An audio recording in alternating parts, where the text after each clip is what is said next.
past summer, we've been here in this series in creation. We've been primarily looking at the subject of evolution in various forms, including the first few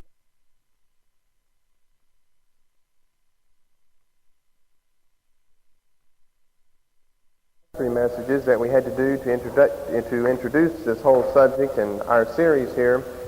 We've dealt for the past few months basically with evolution, and tonight's going to be the last evening on that. We're going to sum some things up this evening. If you look on the third page of your outline, we're down finally under the conclusions on evolution. And then starting next week, we'll be looking at going to Genesis 1, word by word, verse by verse through that, looking at Genesis 1 on through chapter 11.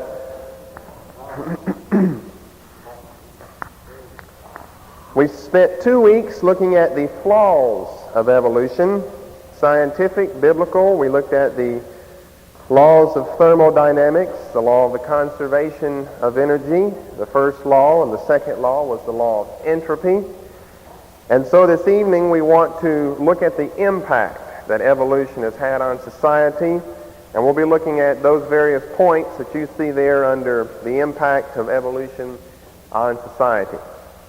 So that's where we are and where we will be going this evening, measuring the impact of evolution. Because if you've been here and listening to what all's been said last few months, you see that it indeed has had a tremendous impact, probably more than most of you realize. You knew that there was a theory that talked about man coming from monkeys, but it's a lot more involved and it's a lot more persuasive than that, and it's a lot more evasive than that, and everything else combined. Because we've seen both the atheists and the so-called theists both jump on the Darwinian bandwagon, riding it to the same place, which is hell, one of them, the theist, trying to help God out, or help Moses out, or whoever wrote Genesis 1, help him out, because obviously Genesis 1, taken in the literal sense, couldn't be true, not when lined up with the facts of evolution. As the British pronounce it, evolution, I guess that's a better name for it. Looks to me, I don't know why they pronounce it evolution, but it looks to me you've got a compound of two words, the word evil and solution, and you've got an evil solution to try to rectify the Genesis 1 story of what the Bible calls creation. So I wouldn't mind if we called it in this country evolution rather than evolution, because it is evil, and it comes from the evil one. Evolution, an evil solution to Genesis 1. I guess he could have subtitled his book that rather than on the origin of species, preservation of the favored race. Well, let's start looking at some of these various areas where we see the impact of evolution on our society, because there's nothing in our society that's gone untouched by the demonic influence of evolution. The first being that of the Scopes trial, 1925, down in my home state of Tennessee. Long before I was born, knew anything about evolution. They were already putting a man there on the witness stand and on trial because he did happen to teach something that was contrary to what a lot of the intellectuals wanted to believe about evolution or about evolution, and as a result, of course, he ended up losing his job. Let's see, did I say anything else on the outline besides just listing the things? No? Scopes trial. John Scopes was a high school biology teacher. I didn't know if I'd given you anything about him. He was a high school biology teacher in Tennessee who had taught in one of his classes the theory of evolution, which at that time was against the law in Tennessee. And it was against the law in several other states, especially your southern states. Your southern states, of course, have always been more conservative than your northern or than your western states. States like California are your most liberal state that you could find around. And your northern states are the same thing. You go back down to the deep south, and of course that's always been the Bible Belt in this country. Still is the Bible Belt, and it probably will remain the Bible Belt until Jesus comes back. And that's why you've got such a stronghold down there. Doesn't matter whether they really know what they believe about Genesis 1. They're dogmatic about the fact that Genesis 1 has to be what people believe, because that's the way that God said it. Now, in this trial, 1925 was the date in Tennessee. We had the two opposing sides. Of course, you've got two lawyers, one for the state of Tennessee and the law that was on the book at that time stating that it was unlawful to teach anything other than the Genesis 1 creation account to any of your students in your life sciences courses, such as biology. And then we had a lawyer who was representing not only John Scopes, the biology teacher, who was accused of breaking the law, but in a broad sense, in a national sense, representing the whole movement of Darwinianism and evolutionism. Now, the man that was pro-Bible was William Jennings Bryan. You should remember him from history, American history, because, of course, he attempted to run for the presidency at one time. William Jennings Bryan. So he's the one that's the lawyer on behalf of the state of Tennessee and the laws that she had at that time. And the very famous criminal lawyer Clarence Darrow, D-A-R-R-O-W, was the lawyer for John Scopes and for the evolutionists, D-A-R-R-O-W.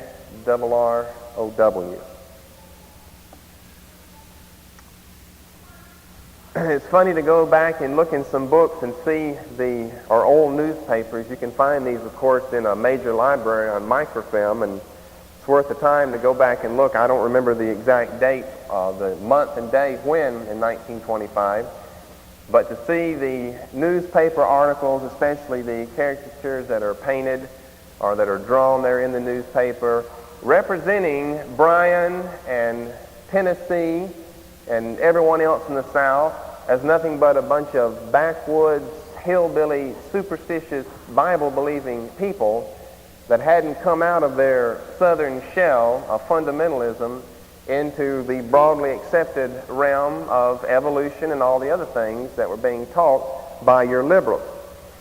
And if you want to know who won the trial, William Jennings Bryan won the trial. And of course, what he was coming against was Scopes and his teaching on biology there in his biology class. Bryan did win the trial, but only in one sense of the word. He won it in that Scopes was, of course, forced not to teach evolution anymore, and this is what they wanted to keep out of the schools there in Tennessee because, in the first place, it was against the law, regardless of whether that's what you wanted to believe, whether Mr. Darrow wanted to believe that, or anybody in California or Michigan or Illinois wanted to believe that. It was still against the law in Tennessee. So he won with regard to, the actual trial, but Darrow won as far as the whole country was concerned, because as I said, he had ties with the media, with the newspapers, and they painted Bryan up in Tennessee as I said, a backwoods, hillbilly state that still believed things like Genesis 1 and still took things like that literally and seriously. So just on the surface, was that a win for creation? Even down to this day, we still mark that a win for the evolutionists, even though they lost the trial itself. We still mark that as a win because that was given national publicity from Tennessee, the Scopes trial. And your newspapers all over the country carried this trial, and it was, of course, a trial between the apes and the Bible. That's what it amounted to. A trial between the apes and Moses in Genesis 1. And they made him look like such a fool, and Tennessee look like such a fool, and Mississippi and Georgia and Alabama and the Carolinas and especially Louisiana and Arkansas, all of your backwoods southern states, made them look so ridiculous that the rest of the country wouldn't dare want to side in with them and believe that because of what the newspapers had said about them and because of the pictures. that had been painted about people like William Jennings Bryan. It seems to me that he even ended up dying that year. This was in 1925. I think Bryan actually died in that year, not associated with the trial. Maybe it took the wind out of him. This is a quote I'm going to read you from the journal Science, a journal called Science, to show you what type of impact this had in the South as far as your textbooks in school went. Now this is a quote from Science after the trial. It says the impact, or this is sometime after the trial, the impact of the Scopes trial on high school biology textbooks was enormous. It is easy to identify a text published in the decade following 1925. Merely look up the word evolution in the index or the glossary. You almost certainly will not find it. Now you see, the people that published these textbooks, especially in the South, since this was against the law down there, well, those textbooks weren't there going to even include the word evolution there, because they're going to be taking a trial all over again. And this did last for several decades. As I said, on the surface, it appears to be a win for creationists. But it's certainly not. In the trial that they recently had in Arkansas concerning their creationist rule there, of course, the newspapers were blowing that up as Scopes Trial Number 2. That's what they were calling that, the Scopes Trial Number 2. So this will give you a little background of what they're talking about when you read about Scopes Trial Number 2 or Number 3 or Number 4. They're all based back on this fellow that was a high school biology teacher down in Tennessee. Another impact that we see comes through the media, something that we've hinted at here under the Scopes trial. Because in the 1950s and the 1960s, the media begins to pick up this. You see, it's been just about 100 years since Darwin has published his book. And during the 50s and the 60s, those of you that are old enough to remember what was going on there, and it's of course carried down to today, will certainly remember this, the media begins to pick up the idea of man from monkeys, man from apes, and Darwinianism, and you've just got a flood of newspaper articles, you've got a flood of especially TV commercials where you've got the caveman and the dinosaurs begin to be portrayed on TV as a reality. And those of us that were born during that time were raised watching the commercials with the caveman and cave women, and you turn to the Saturday morning cartoons. Now they're a little more sophisticated. They're into the space age. They didn't have the space age back then, but they did have the caveman age, though.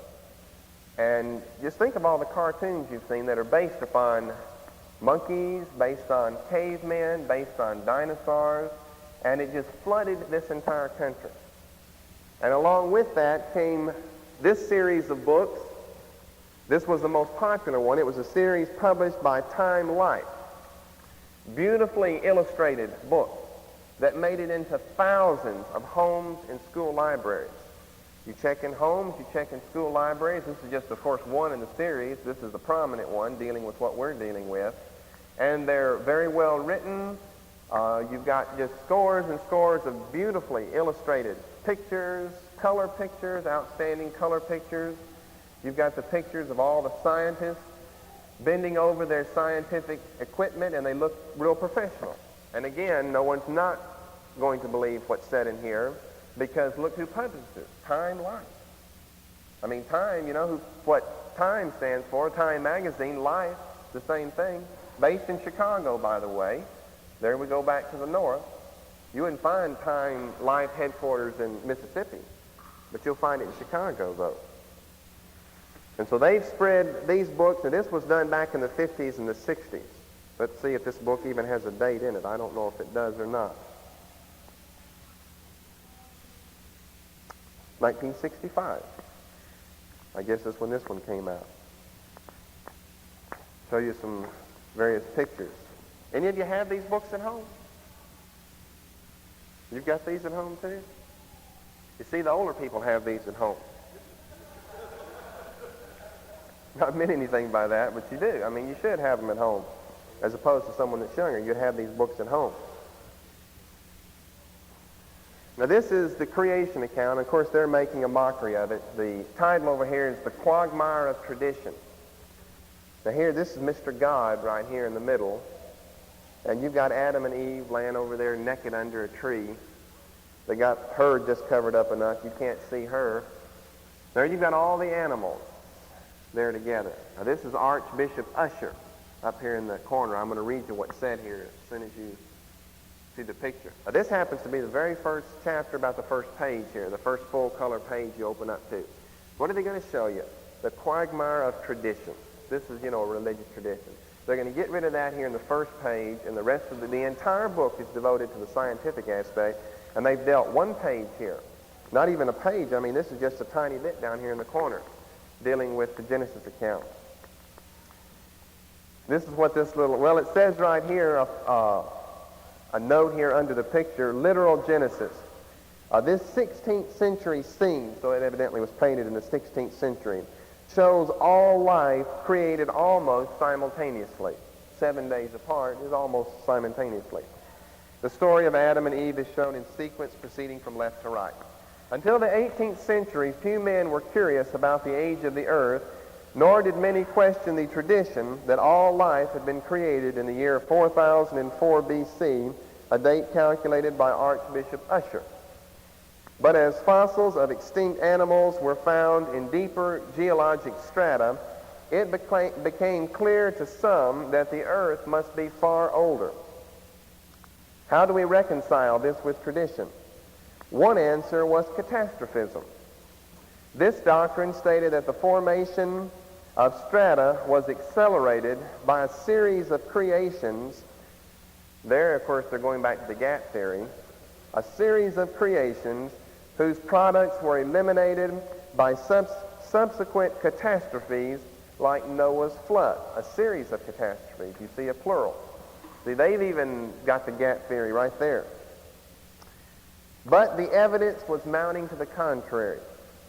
By 1833, Charles Lyell, and we'll deal with him more later on, we've mentioned him before, had dealt catastrophism the death blow. This was in 1833. The only correct way of interpreting geologic strata, he said, is to assume that the forces of nature have always acted in a uniform manner. The implication was enormous. At last, the door was opened to the realization of the immense age of the earth. The next step was the acceptance of the age of man himself. Now, you've got, in this one paragraph, you've got Usher's view, which is wrong, 4004 BC, and some have gone, Lightfoot has gone so far as to know the exact afternoon and what time of the day everything was created. Of course, that's wrong. He's got the gap theory. He's got catastrophism. He's got Noah's flood. He's got uniformitarianism. That's what he means by uniform manner. Charles Lyell, all that right here, sums it up in one paragraph, dismisses the whole creation account in one paragraph, all on the basis of what Lyell, the high priest of uniformitarianism, supposedly did in 1833. And that, according to them, was that he dealt a death blow to the traditional interpretation of the age of the earth and the age of man and the age of creation. And of course, this is so stupid. This was done, of course, by the medieval church. Your Catholic church drew stupid pictures like this, and that looked stupid to the world, and it should look stupid to them. Because here they have a picture of Mr. God here in the middle, and all these stupid animals roaming around together, and Adam and Eve laying naked over there. And when the world picks that up and looks at that, that looks stupid to them. And you see, it should, because that is stupid. And so what the scientists have done, they see that, these people are weak intellectually to draw a picture like this. And God, of course, you've got the two little tiny children angels around him and a halo glowing around his head. And they see something like this, and your educated scientists, and I would have to myself, just laugh at something like this. So now if this is a representation of Genesis 1, and of course your scientist assumes this is a representation, he doesn't question whether it comes from a Catholic. He doesn't know the verses that teach you not to draw pictures of God. He doesn't know anything about that. He sees this as the authoritative picture of creation that the universal church has drawn for him to see. And he sees this, and he thinks, well, how ridiculous. I ought to be able to come up with a better notion than that. And that's exactly what they did. Exactly what they did. And they just, of course, pushed this away one paragraph pushing away on the shelf. Here they've got the very next page, man's evolution. This is the amoeba here in the very corner. You go all the way across each line, he grows up into be a worm and mammal and so forth. And finally you get him a little bitty bushman down here at the bottom. A little African bushman down there at the bottom. And he starts up here as a little amoeba. Now, isn't that what we've told you they believe? And here's the picture right here. That they believe themselves. Going back that far.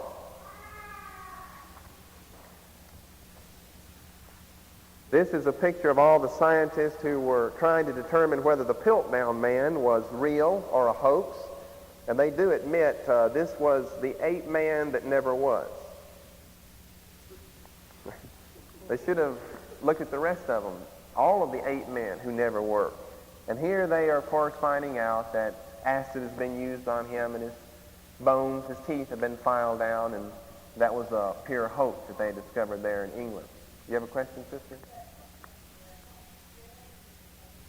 Yes, they do. We're going to come to some more pictures of that in a moment. Now, that's something interesting. Nothing against, of course, you realize white men are the men that invented all these things. But you see what they've done, though. If you come from an ape, you have to start off black before you can get white. And these are white men that have done this now. Now, that'd be more acceptable if it was a black man that did this. You'd think, well, he'd want to start off with a black man. You'd think a white man, with the hatred that the white people have for blacks, whenever he wrote his book, of course, they were still slaves. The Civil War was right on the scene whenever Darwin wrote his book in 1859. The next year, you're starting up with the Civil War and Abe Lincoln and the Emancipation Proclamation. So they were still slaves at this time, and, you know, it's really remarkable to see what these white men would do.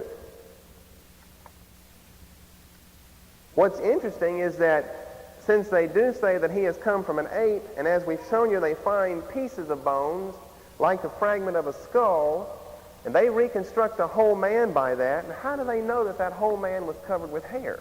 You can't tell that from bones because hair comes out of the flesh, not out of the bones. You can't tell that.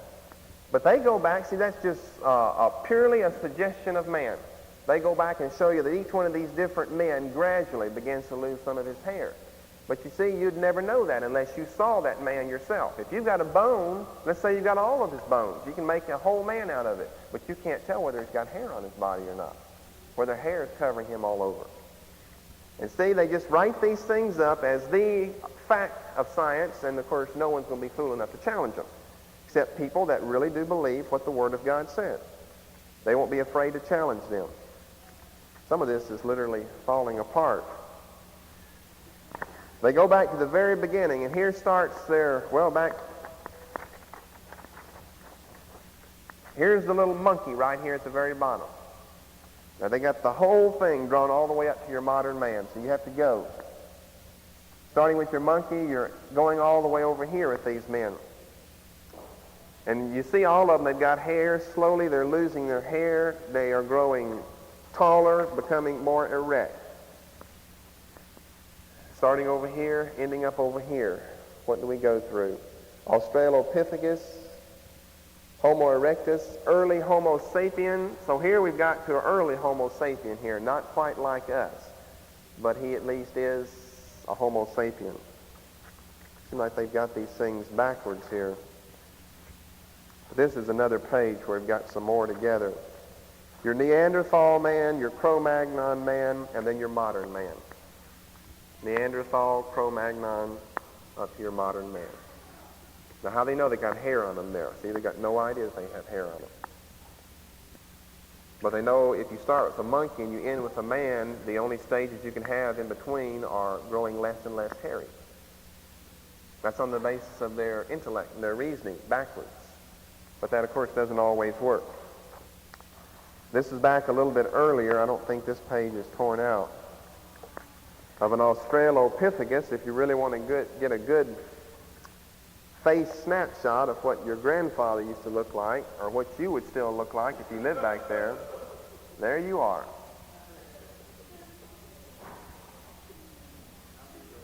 You couldn't convince me of that even if I didn't believe the Bible. You couldn't convince me that I ever looked like that. I mean, that hurts my pride and my dignity. Yeah, looked like Darwin.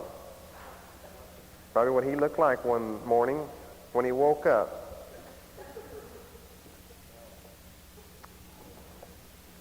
You know, it's just amazing, friends, that they'll fight you tooth and nail over these things.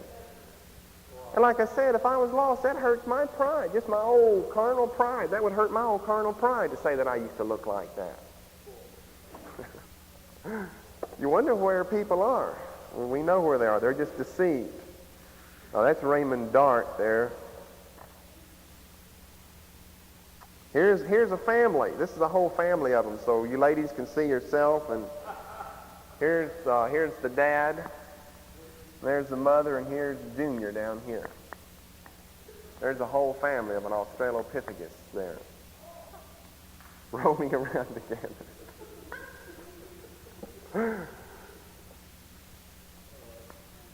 I don't know. Let's see. They've got some bones. This fella right here, that's a sheep. That's the mom dragging in a stick there. That reminds me of a Catholic church service we attended. It's exactly what they did. They were dragging in some old dead branches there. What it reminded me of when I saw her dragging that old stick in there. So they're going to grunt and coo and groan over that stick and try to get some fire to come out of it. Now here's some bushmen. They've killed an antelope and looks like some hyenas are after it.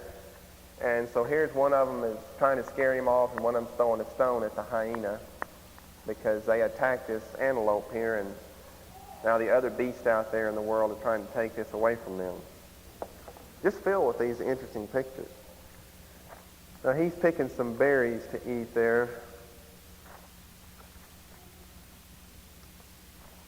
Now here it gets to some color pictures. Let's see what these men are. It doesn't say there. Looks like two species. The one over here on this side of the page is a little more evolved. Doesn't look quite as much like an ape like these do. But you see there they go fighting with stones against each other. Well, if there was another picture I had marked. The whole thing is just filled with this. Then they've got a lot of these scientific pictures where there the archaeologists are digging and finding these big bones here. Got a lot of those pictures in there because that substantiates their beliefs a little more if you can get science in there. And they go all the way down to the back of the book and end up today, and they found some people in Africa that still live in a primitive society, and so they say, well, see, they never made it on the Mayflower, so they never did quite get evolved like everyone else. This is the other one. Two other ones here of the Neanderthal men. A hardy life of a roving band of hunters. And they are, I guess, a little more evolved here. Your Neanderthal, before you'd go through your Cro-Magnon and end up with your modern man. Yeah, they've got clothes on now. Furs, skins of animals. They've got fire here also. You can see fire in the background. They have invented fire. But they still eat their meat raw sometimes. This fellow looks like he's hungry. He's eating it raw. And see, these go into libraries, and little Johnny goes in there, all 8 years old. Johnny goes in there and checks out a book, and, well, that's what I used to look like. And that's in the school library. So why is he going to believe any other way? He's not going to. This is one of their assigned books in biology or whatever, and he's going to go in there and see that. And his mommy and daddy, they don't go to church anyway. Or if they do, they don't know anything about Genesis. So you're not going to be able to talk him out of that when he gets older. He's been taught that all his life now. And the poor little thing, when he ends up growing up, and he does carry with him a few beastly traits, then he'll think they're excusable because I was a beast to begin with in the first place. We'll come to that here in a few moments. Okay, that was the second thing we were going to look at here at Measuring the Impact. Thirdly, we have the great Darwinian Centennial Celebration, 1959 in Chicago, where Sir Julian Huxley was the keynote speaker, and remember he opened up the whole conference by saying that evolution is no longer a theory, but it's a proven fact. Sir Julian Huxley, 1959. Darwinian Centennial Celebration of 100 years since the publication of Darwin's book on the origin of species in 1859.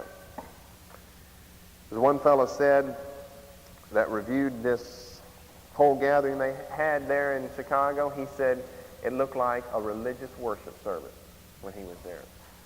It looked just like a religious worship service. And of course, they hate the word religious. They are scientific. They're not men of the cloak. They're men of the laboratory. And they hate the word religious, and he said the whole thing amounted to nothing more than a religious worship service. Worshipping what? Darwinianism, of course. All of them bowing before the idol of Darwinianism. He was amazed. And I'm sure anyone that had any knowledge that would attend something like that would be amazed that men that claimed to be intellectuals would be involved in something like that. Fourthly, during this same time is when we have some very important Supreme Court decisions. You see all of this, friends, in the 50s and the 60s. Darwinian Centennial Celebration right there on the very beginning of what the Supreme Court was going to do in the early 60s with this celebration here in 1959. You've got, of course, your banning of public prayer, your banning of Bible reading in the schools. Now, do you think those things would have happened apart from the theory of evolution? No. You see, we're tracing the impact here this evening that evolution has had. And one very direct impact it has had on our society are these Supreme Court decisions. Banning prayer, I mean, there's no such thing as a God in the first place. So why waste the kids' time praying there in the morning? Banning the Bible, they don't dare want the kids to open up and read Genesis 1. That's going to cause a problem in biology class when the teacher teaches evolution and the child says, but wait a minute, I read something in the Bible that says such and such. For the evolution, and the child says, but wait a minute, I read something in the Bible that says such and such. What does the Supreme Court do? All in the name of separation of church and state, all in the name of that, with a stroke of a pen, knocks prayer out, knocks Bible reading. Don't think that they're ever going to put it back into school either. I mean, that would be a step backwards for evolution. To say, okay, now let's get the Bible back in schools. Let's end up with some more Bible reading in school, because the Bible reading is going to be just contrary to what the teacher's going to be saying. I'm talking about the public school system now, in her biology class. Or mathematics, or English, or history. It comes up anywhere. You're going to come up with that subject. Just that biology is generally the first place you're going to come up with it. But you're going to come up with it in all of these other things too. What else does the Supreme Court do during this time? How about segregation? Its laws on segregation. Its laws on busing. Why? We all came from the common ancestor, and they don't mean Adam by that. You should have the blacks and the whites together, but not on the basis that they base that belief and that practice on. There has been a common ancestor, and that's Adam and Eve, the father and the mother of the human race. But of course, what they think and what's in the back of their mind is we've all evolved from the same apes. So why should we have to separate the blacks from the whites? We all came from the same group. It goes right up to the Supreme Court in this country, passing things that show a very obvious hint of influence of evolutionism upon them. Whether they admit it or not, it's still there. Then fifthly, we see in the schools, in the various disciplines of science, in the public school system, not to as large a degree in private schools, but especially true in public schools, we see the influence of evolution reflected in their various disciplines of science, such as in your life sciences of anthropology and biology, whether it's in grade school or middle school or high school or higher education in college or university, anthropology and biology under your life sciences, physical sciences, astronomy, and physics, Now see, it's not just those life sciences there, biology and anthropology. And even when you come over to your physical sciences, like astronomy, and you think, what in the world does physics have to do with evolution? They work that right in the physics class. Because I had a physics class that was in a private school where the teacher was real shady on the subject of creation. Matter of fact, never would say anything about it.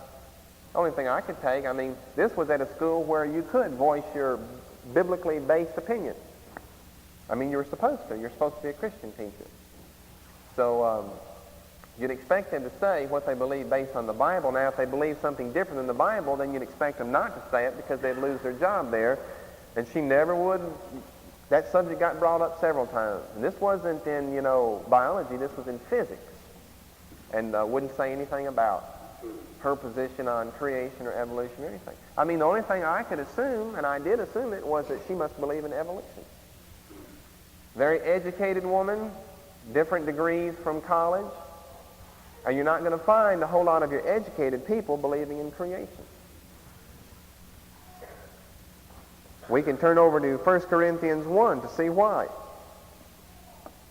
And see how God has foreseen all these things, friends, including this so-called scientific move to find out what the real origin of mankind is. We know what everyone says, Genesis account, but let's don't kid ourselves any longer. Let's find out what the real solution is. Let's get to the bottom of this problem, of the origin of all things. So God has foreseen this. He foresaw it in Christ's death. As I've said in a lot of teachings, even in the teachings on faith, if God had said something in His Word about getting people to do something, to get them saved, or do something and He'll meet their needs, then people don't mind doing something. When it comes to the foolishness of believing on this crucified Jew hanging on a cross, that He's the Lord God sent down from heaven to forgive you of your sins and to heal your body and to meet all of your financial needs, they're not going to fall for something like that. If you get them to do something, get them to pay you $1,000, they'll go to some place in Spain or in France and sit in some pool to get healed over there. But you say, all you have to do is believe and you'll be healed. They're not going to do something like that. It's the same here in science. They're wanting to get in there with their own hands and try to figure these things out. But notice what God has said here in 1 Corinthians 1, verse 17. Christ sent me not to baptize, but to preach the gospel, not with wisdom of words, lest the cross of Christ should be made of none effect. Not of wisdom of words. Using the right words, the right oratory, rhetorical skills to convince people that what you're saying is true by the slick and sharp tongue that you have. Paul said, and Paul happened to be brilliant, remember, but he said, I've not been sent to preach with wise words, because then I'd get a lot of wise pseudo-converts. They wouldn't be real, though. And see, evolution has a lot of wise words they can say, but you don't want to fall for that. Not with wisdom of words, lest the cross of Christ should be made of none effect. For the preaching of the cross is to them that perish foolishness, but unto us which are saved it is the power of God. If you've got a cross, you have to have a creation. God created mankind and He was concerned over His man that fell. Well, everything is summed up here. When He says the cross, He's not leaving out the baptism of the Holy Spirit and the Mosaic authorship of the Pentateuch. He includes everything the Bible includes when He says the cross. No cross, you've got no history of Israel. You've got no chosen people. Therefore, you need no Moses. Therefore, you have no Pentateuch. Therefore, you have no creation. Everything is summed up in the cross. For it is written, I will destroy the wisdom of the wise and will bring to nothing the understanding of the prudent. Where is the wise? Where is the scribe? Where is the disputer of this world? Hath not God made foolish the wisdom of this world? For after that, in the wisdom of God, the world by wisdom knew not God. Then it pleased God by the foolishness of preaching to save them that believe. For the Jews require a sign, and the Greeks seek after wisdom. But we preach Christ crucified, unto the Jews a stumbling block, and unto the Greeks foolishness. You see, America classified there under the Greeks. They're looking for the wisdom of words. Unto the Greeks, unto the Americans, it's foolishness. But unto them which are called, both Jews and Greeks, Christ the power of God and the wisdom of God. Because the foolishness of God is wiser than men, and the weakness of God is stronger than men. For ye see your calling, brethren, how that not many wise men after the flesh, not many mighty, not many noble are called. But God hath chosen the foolish things of the world to confound the wise, and God hath chosen the weak things of the world to confound the things which are mighty. And base things of the world, and things which are despised hath God chosen, yea, and things which are not, to bring to naught things that are, or things that think they are, so that no flesh should glory in his presence. But of him are ye in Christ Jesus, who of God is made unto us wisdom and righteousness and sanctification and redemption, that according as it is written, he that glorieth, let him glory in the Lord. And over in chapter 3, verse 19, which is a quotation from Job chapter 5, that they had to say in the book of Job, that was true, and that we are seeing true in our teachings here. For the wisdom of this world is foolishness with God, for it is written, he taketh the wise in their own craftiness. That's what we've been trying to do here in these classes. And we've been able to show you from their own laws and from their own beliefs that they can't hold contradictory beliefs and expect us to join in with their belief on evolution, when it contradicts, as we discussed last week, the laws of thermodynamics. He taketh the wise in their own craftiness. He's always able to find a loophole in what they say they believe to prove that it couldn't be a true belief in the first place. And again, the Lord knoweth the thoughts of the wise, that they are vain. All of them lumped together. Also in the social sciences, sociology, psychology, and the field of education. I suppose, if not greater, it's on the same level as the life sciences, that is, the influence that we've seen in the social sciences of sociology and psychology and education, everything going back and being based on some form of evolution. Sociology, of course, is dealing with man and his cultures. They're all going to start off there somewhere in the beginning with an evolutionary concept. Psychology, we see the same thing here. Education, we see the same thing all over again. It's a common saying that Darwin was able to push God out of life, but Freud banished him from the soul. And you get Darwin together with Freud, and Darwin took God out of life, and Freud took him out of the soul of man. And you end up with no God, and you end up with a beast for a man. The two greatest modern historians, Charles Beard and Arnold Toynbee. You ever heard of Beard or Toynbee? They're the foremost modern historians, were devout supporters of Darwinianism. All of the doctrinaire beliefs they were devout supporters of. Beard and Toynbee. Toynbee, of course, is probably the most famous modern historian. You go back to your Roman historians like Tacitus, and you've got some other famous ones, but as far as a modern historian goes, Arnold Toynbee, there's no greater than Arnold Toynbee. So what happens when these two men, Beard and Toynbee, since they're the leaders in history, you think, you couldn't get into history, world history. Sure enough, you open up your world history textbook, and you're going to start off with man evolving from apes there in the beginning, if it's a good world history textbook. I know that's what mine did in college when we did have to study just this one man, Arnold Toynbee, and his philosophy of history. because he was so famous on his philosophy of history that everyone in history had to know everything about Arnold Toynbee. And he does believe. Yes, brother. T-O-Y-N-B-E-E.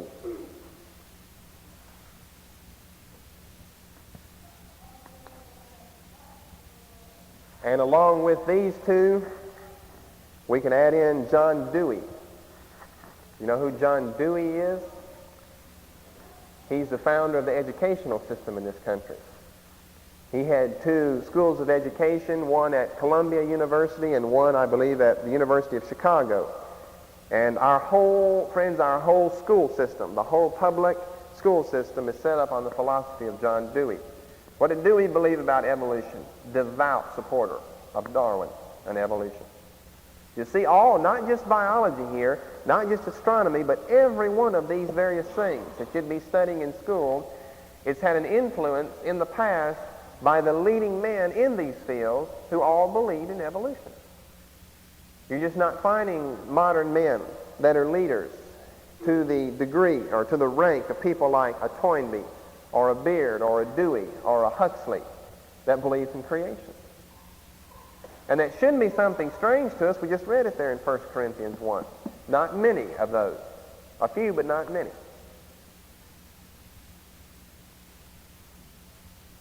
And if you've got one that's high up and that believes something like that, then he's just not going to be allowed to stay around his particular university where he teaches. He's not going to be allowed to stay around there. He'll have to go somewhere else. He could go to a Christian university, but of course everyone looks down on Christian universities because they don't have the height of intellectual skills and requirements that you're going to have at a secular university. And that's true.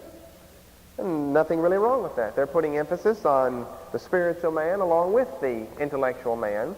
And at a secular university, you're going to have nothing but an emphasis on the intellectual man and the social man, but not the religious man, though. Therefore, since they can concentrate more on the intellect, you end up with higher standards, you end up with higher requirements, you end up with brighter people who come out of secular universities than Christian universities. I mean, that's just true. All of your great teachers, I'm talking about university professors, there's no way you could lure them, doesn't matter what the salary is, to a Christian university. I mean, you couldn't have them there anyway because of their views on evolution and everything else. It's anti-God and anti-Christianity. But in your great universities, that's what they do. They lure them away from one university by a big salary. I forget who the fellow was that went to a university in Texas real recently. I'm talking about a university professor. It seems like they lured him away from Harvard. And they gave him a car and a home and just a tremendous salary. And he was a world-famous professor at Harvard or Princeton or Yale or Brown or somewhere up there in the Ivy League. And sure enough, offered him enough money, were able to get him away down there to Texas. Gave him an investment in some oil rigs there in Texas. And so, it makes him a multimillionaire. He's going to leave his job up there at Harvard and the prestige that goes with that to go down to, I think he went to Texas El Paso. And Texas El Paso is not one of, your foremost universities here in the country. It's not bad, but it's not like a Harvard. Okay, we're on a sixth point here. We're seeing the impact of evolution. That is in the area of religion. Your major religions like Buddhism, Hinduism, Shintoism, and Confucianism all were already fundamentally evolutionist in thought and concept, and so Darwin's theory fit right in with these major religions here. The only two religions that it doesn't fit into are Judaism and Christianity. But your other ones, your Japanese and your Chinese and your Indian type religions, what we call your Eastern religions, they were already evolutionary in concept with their ideas of karma and caste system and reincarnation. People getting, of course, born all over again. And transmigration. And the various views that you have and beliefs that you have in your major Eastern religions, Darwin's theory fit right in there with them. I mean, just to take the example of reincarnation, evolution kind of fits in with reincarnation. They kind of go together. Because maybe that's how it all happened. Maybe that's that missing link that we're looking for. An ape died, and when he came back to this world, he came back as a human to this world. He was reincarnated as a human. I mean, it's the same thing there. And see, don't think now that Darwin's the one that invented this theory. Remember, we trace that way back to even before Aristotle.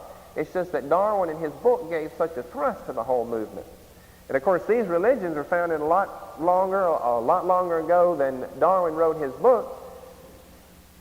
But it's interesting to see that bound up in these religions is that loophole, is that really that need for someone to come across with a strong teaching on the subject of evolution. They've got that built into their religion. The only two religions that's not built into is Christianity and Judaism. And then what do Christians try to do? Provide room to build that into their religion. You might as well be a Shinto or a Buddhist. That's the remarkable thing here in the area of religion. Because see, the whole world, everyone in the world is always looking down on religion.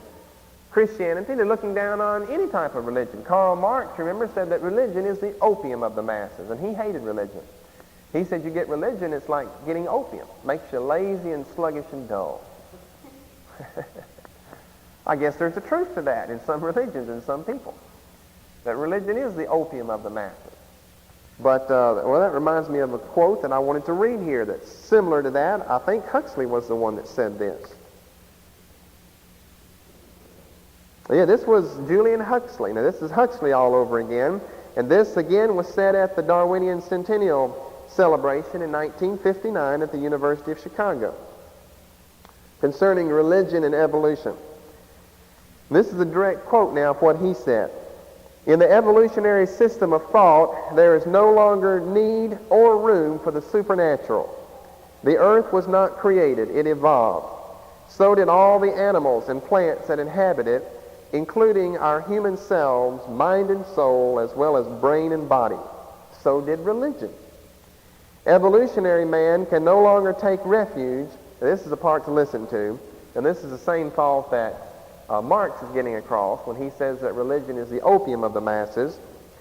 Evolutionary man can no longer take refuge from his loneliness by creeping for shelter into the arms of a divinized father figure whom he himself has created. Now, he's talking about the Father God there.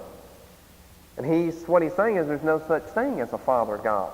It's these lonely men that have created this father figure due to their need that they have in them.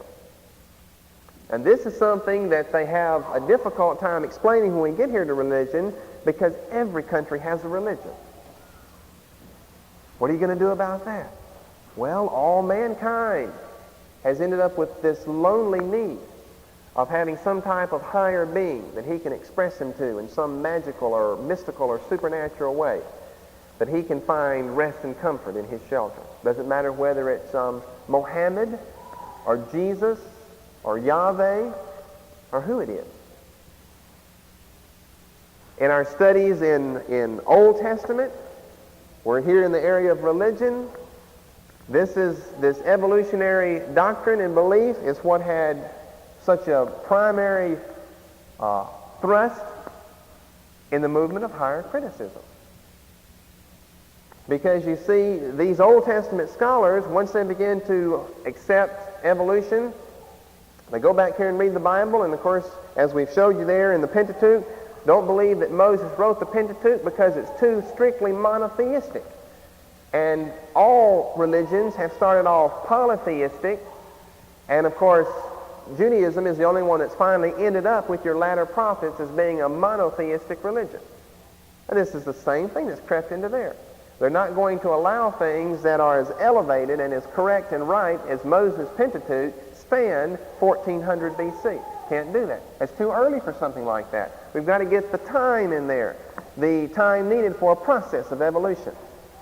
And of course, they say it's not until the days of Hosea, the days of Amos, that we finally end up with a truly monotheistic faith in Israel.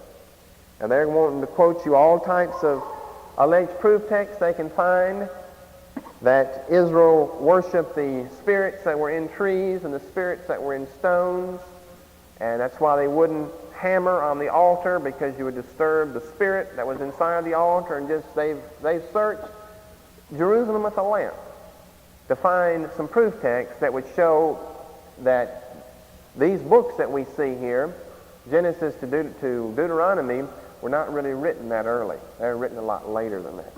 850, 750, 600, 500 BC. You see? Evolution all over again. Been listening to the radio in the past few mornings. The man from Arkansas, what's he been teaching for the last couple of weeks, not this past week? Been teaching his gap theory, offering his gap tape over the radio. All of you got the tape, the world at what? Here's a Christian now, the one that's professing to be a Christian, trying to be just like Shintoism and Confucianism, making enough room in his religion to put evolution in there with it. Because this happens, like I said, Christianity happens to be one of the two religions that does not have that room built in there. So you have to provide room for it. As a matter of fact, William Jennings Bryan, whenever he defended the Tennessee state law that they had against teaching evolution, you know what? Of course, they took him back to Genesis. You know what he used as his excuse and as his basis back there in Genesis? The day-age theory. The day-age theory. See, even he, who believed in creation, or said that he did, just couldn't believe in something that is as recent and as compact as 7 days there just several thousand years ago in Genesis 1. And he actually used the day-age theory. And of course, what Darrow said about that was, he published an article about that, and he said, well, then this is the most foolish religion in the world, because he said that means you can take your Bible and make it say anything you want it to say. Because he said, this is the criminal lawyer saying this. He said, according to my reading of Genesis 1, it talks about 6 literal consecutive 24-hour days with an evening and a morning, and no more. And that's what it does say. And this is what the criminal lawyer said, and he was an evolutionist, famous criminal lawyer. But Bryan, see, that thought there, you've got to leave enough room for things to evolve. And so they make a laughing stock of Bryan and everyone else. He said, you can make your Bible say anything you want to say. And that's exactly what people are doing. This fellow in Arkansas with his gap theory, making it to say whatever he wants it to say. Seventhly, we come to our racial and totalitarian ideologies. Do you have a question, sister?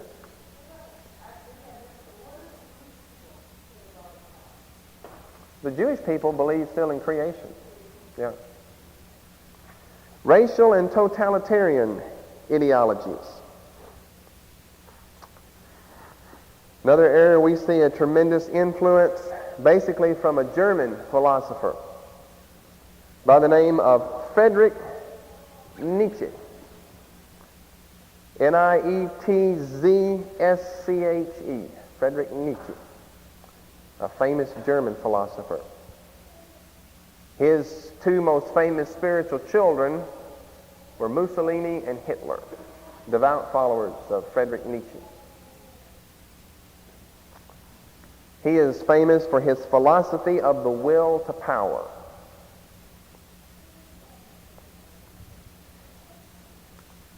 So we see that all of our totalitarian ideologies, our racial struggles, imperialism, nationalism, dictatorships, militarism, the idea of a supreme race, all trace back here to evolution.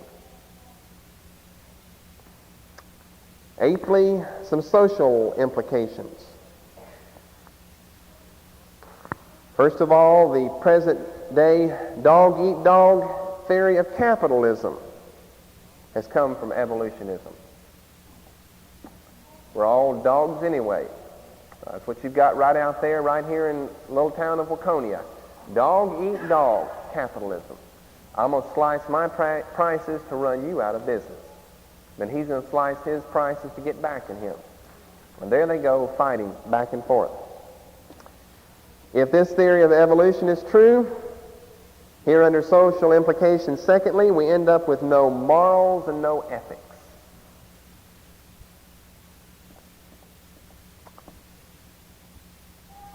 Because you see, if you're outside and you catch a hungry wolf eating one of your sheep, you know that you don't like that, but can you say that he's wrong for doing that? No. He's just an animal. He doesn't know any better. Can you actually say someone that's murdered someone else is wrong? Well, it's better that they didn't do it, but you can't say that he's wrong for doing that, though. Why? He's not morally responsible anymore because he's nothing but an animal. You see, animals, according to anybody's belief, the Word of God and otherwise, are not held morally responsible. They don't have morals. They don't have ethics. They're not held morally responsible if they kill someone. So what do we do in this country? We lift capital punishment. And you don't find capital punishment in that many states, and the states you do find it in, they rarely ever use it. It's there to appease the people that want capital punishment. But we can't kill someone else just because he kills someone. All of Freud's beliefs and all of Freud's theories, he's tracing all of his things back to sexual problems. And of course, what does modern man want to hear? He wants to hear that just because you're a rapist, that doesn't mean that anything's wrong with you. All of our problems are based on our Oedipus complex and all the other things that Freud invented. And what does your modern man want to hear? He wants to hear that very thing. Why? Because of our common bestiality that we all have. You see what the final analysis of this is? We're nothing but animals in here, friends. Nothing but animals at all. You've got clothes on, you've got clothes off. That doesn't make any difference. You're married to one wife, you're married to a dozen, you're married to a dozen men. That makes no difference. We're all beasts. We're all animals. Now, I wish they'd just start teaching it like that, because that's the theory of evolution right there. I mean, I look around here and, just thoughts of morals and decency come to your mind. If you're an animal, you don't have those thoughts of moral and decency. Those are absent from you. And modern man likes to hear this. Even though it's not presented that strongly to him, he still likes to hear this so he knows that my sexual problems and my sexual fantasies that I'm having, they're really not controllable. What does a Christian want to do? He wants to go to a counselor that tells him his sexual problems aren't really controllable because he has a beast-type origin. He doesn't want to go to someone that tells him that's sin and you can control that if you want to. No, he wants to just think that I can't do anything about it. It's just me. I'm just a little bit different than everyone else. Fits right in with everything. And finally and lastly, and the latest evolutionary turn is controlled evolution. And this is what scares most people. The most famous modern-day advocate of it is H.J. Mueller. And he's going back to Hitler's ideologies of establishing the Third Reich in Germany. And let's eliminate all unwanted, unnecessary, inferior races of men, and we'll end up with a blonde, blue-eyed, 6-foot-tall Scandinavian, the perfect specimen of a man. That was Hitler's goal. Some of us with brown hair and brown eyes would get eliminated then. You've got to have blonde hair and blue eyes to be the perfect Scandinavian. This is what Hitler wanted to do. Eliminate the world and create a new, highly developed species of men. How? By genetic manipulation. For a complete